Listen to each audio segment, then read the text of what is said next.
인간 존재의 본질은 과연 무엇일까? 우리는 존재의 근원으로부터 바라보는 법을 배워야 한다. 우리의 존재는 하늘보다 더 넓고 공간보다 더 광활하다. 진리를 찾아 멀리 떠날 필요는 없다. 진리는 바로 우리 자신이기 때문이다. 진리는 우리의 본성이며 우리의 존재 그 자체이다. 그러나 우리는 자신이 본래 얼마나 장대한 존재인지 알지 못하게 되었다. 자라나며 가정, 학교, 사회 등의 환경에서 받은 교육에서 그려진 우리 모습이 우리의 참모습과는 사뭇 다를 뿐더러 우리가 그 거짓된 자화상을 자기 자신으로 믿어버렸기 때문이다. 오늘은 깊은 자아 탐구와 통찰을 통해 우리의 참자아를 직접 깨달을 수 있도록 이끌어주는 책, 드높은 하늘처럼 무한한 공간처럼에 대해 이야기해보겠다.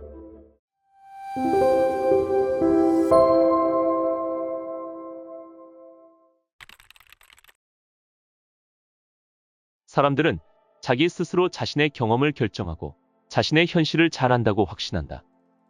그것은 어느 정도는 사실일지도 모르지만 어디까지나 저차원의 상대적 진리에 불과하다. 우리가 나라고 여기는 개인은 의식의 한 표현으로서 의식 속에서 떠오르는 생각의 하나이다.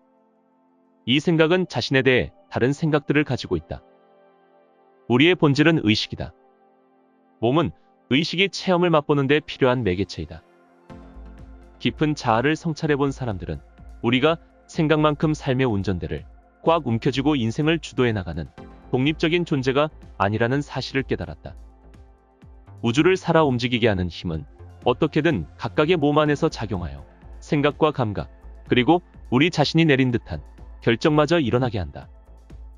이 모든 일은 의식이 지켜보는 가운데 일어나고 있는데 정작 그 의식 자체는 일어나는 일, 즉 현상이라고 할 수 없다. 몸과 자신을 동일시함은 의식이 당분간 경험해야 하는 상태이다. 깨달음을 얻은 사람은 이원성의 영역을 넘어 순수한 관찰자의 의식으로서 살아간다. 대상으로부터 한 걸음 떨어져 바라보기를 계속함으로써 주의를 산만하게 하는 힘은 약해지고 더 큰 현존감을 느낄 수 있게 된다. 깨어있는 상태에서 일어나는 모든 일을 중립적인 시선으로 개입하지 않고 지켜보는 것을 가리켜 현존이라 부른다. 이것은 마음을 억눌러야 한다는 말이 아니다. 그저 지켜봄의 상태로 있어야 한다는 뜻이다. 이 상태는 자연스럽고 드넓으며 어디에나 존재한다. 이것이 우리의 진정한 참자다. 그러므로 마음을 다스리기 위해 힘과 시간을 낭비할 필요는 없다. 신은 우리에게서 한치도 떨어져 있지 않는다.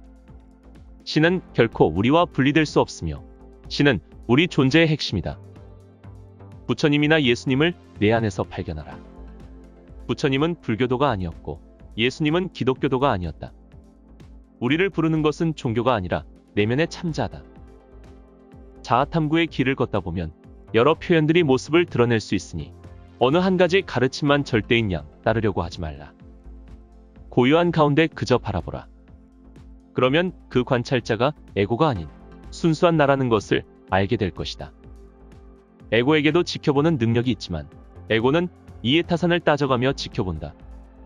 이를 깨닫는 순간 에고 뒤로 더 깊은 공간이 열리고 우리는 순수한 관찰자의 위치에 자리하게 된다. 이 순수한 관찰자가 바로 우리 자신이며 모든 현상을 관찰하는 현존 의식이다. 각각의 문화는 그 문화에 속한 사람들에게 어떤 기대나 금지사항을 강요할 뿐만 아니라 특정한 야망을 품게 한다. 정말 극소수의 사람들만이 어릴 적의 가족이나 사회가 주입한 신념에 도전하거나 그것에서 벗어난다. 그리스도나 붓다라고 불리는 분들은 이 모든 조건화를 초월했다.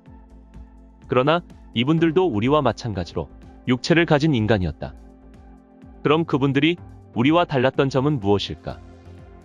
그것은 단지 그분들이 나는 개인이다라는 제일 근본적인 조건화를 포함하여 모든 조건화의 한계를 초월했고 참자 발견을 가로막는 듯한 모든 것의 최면에서 깨어났다는 것뿐이다. 만일 세상에 종교가 하나밖에 없다면 이것은 그야말로 잘못된 일이고 끔찍한 일일 것이다.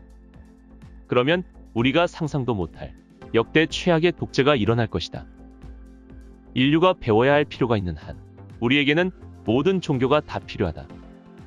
각 종교는 저마다 다른 각도에서 뭔가 다른 것을 보여주고 그럼으로써 우리는 보편적으로 발전할 수 있기 때문이다. 날마다 우리의 의식은 세 가지 상태를 돌아가며 반복한다. 깊이 잠든 상태, 꿈을 꾸는 상태, 깨어있는 상태가 그것이다. 우리는 깨어있는 상태를 우리의 삶이라고 부른다. 그러나 이 삶과 우리의 모든 경험, 자기 자신이라는 느낌까지도 모두 깨어있는 상태의 내용물이자 연극일 뿐이다. 우리가 삶에서 보는 모든 것은 신의 자궁으로부터 태어난 것이다. 신은 좋고 싫음을 초월하여 존재한다. 삶 속에서 고정된 사실이라고 말할 수 있는 것은 아무것도 없다. 모든 것은 가능성의 영역 안에 존재하며 우리 내면의 삶의 질과 내용은 이를 인지하는 우리 자신이 바로 누구인지에 따라 결정될 것이다. 우리는 우리 자신의 연극 속에 등장하는 연기자인 동시에 가장 열중해서 연극을 지켜보는 관객이다. 마음과 연관된 것들을 모두 내려놓아라. 모든 의도, 중요한 날짜, 예약, 약속, 이 모든 것들에 대한 관심을 내려놓고 텅 빈 상태로 머물러라. 그리고 나는 여기에 있다는 감각을 느껴보라. 우리는 다른 모든 것을 창조하고 만들 수 있으나 참자아만큼은 창조할 수 없다. 참자아는 이미 여기에 있기 때문이다. 우리 인간들은 상상과 투영 그리고 판단에 중독되어 있다. 우리의 몸과 개성을 우리 자신으로 동일시한 순간이 바로 은총을 잃은 순간이라 할 수도 있다. 그러나 그것은 사실 실수라고 할 수 없다. 우리 모두는 그렇게 하도록 예정되어 있었기 때문이다. 우리는 인간이 어떻게 기능하는지 경험하도록 또 다양성을 맛보도록 예정되어 있었다. 이 모든 것이 다 신성하기 때문이다. 우리는 자신이 자화상에 갇힌 채로 계속 살아가기 위해 태어난 것이 아니라 본래의 참된 존재로 깨어나기 위해 태어났음을 반드시 알아야 한다. 우리가 자신의 진정한 본성을 깨닫기 위해서 개인이 경험하는 모든 외견상의 문제나 장애를 제거할 필요는 없다. 하나의 장애물을 제거한다고 해도 또 다른 장애물이 금세 나타날 것이기 때문이다. 그러나 가장 중요한 점은 내가 경험하는 삶이 안정되어야만 진리에 이를 수 있다는 오해에 여전히 뿌리내리고 있다는 것이다.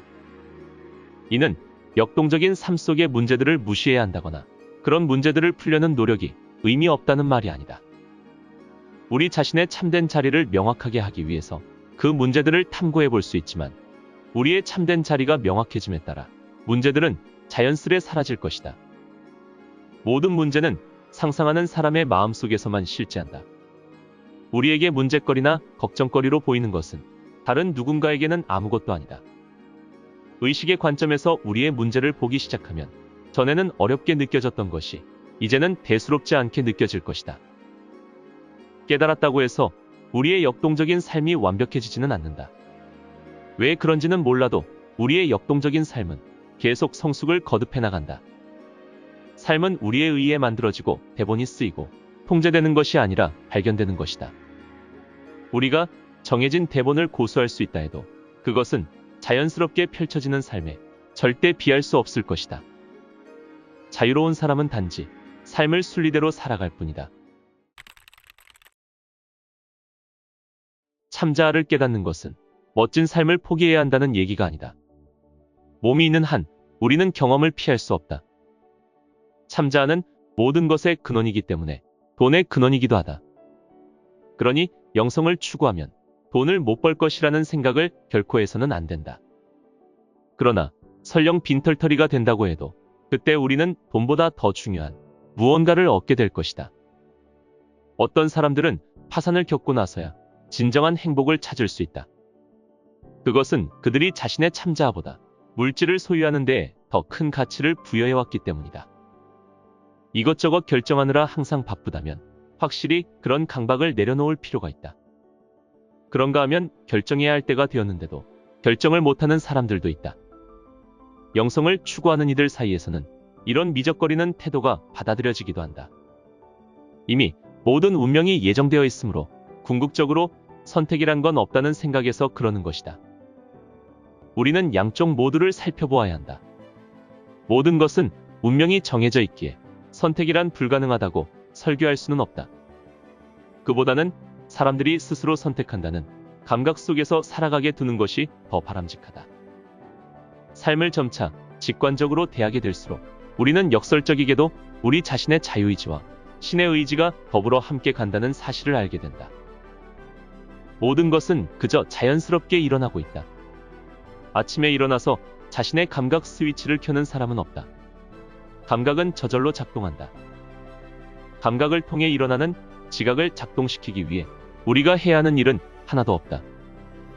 참자아로서 머물 때 우리는 삶의 모든 것이 자연스럽게 일어난다는 사실을 알게 된다. 일어나는 모든 행동은 우주의 행동이다. 그럼에도 몸이 여기 있는 한 선택은 우리를 인도해주는 내비게이션처럼 나타날 것이다. 역사를 통틀어 깨달은 존재는 몇 명밖에 없다는 생각은 진실이 아니다. 단지 우리가 그들을 알아볼 만큼 충분히 성숙하지 않았을 뿐이다. 늘 이 세상에는 깨달은 존재가 많이 있었고 앞으로도 그럴 것이다. 인생이 힘들고 외롭다고 느껴지는가? 궁극적으로 우리 모두는 혼자이다. 그러나 참자아를 깨닫게 되면 우리는 혼자인 나 자신이 곧 우주임을 발견하게 될 것이다.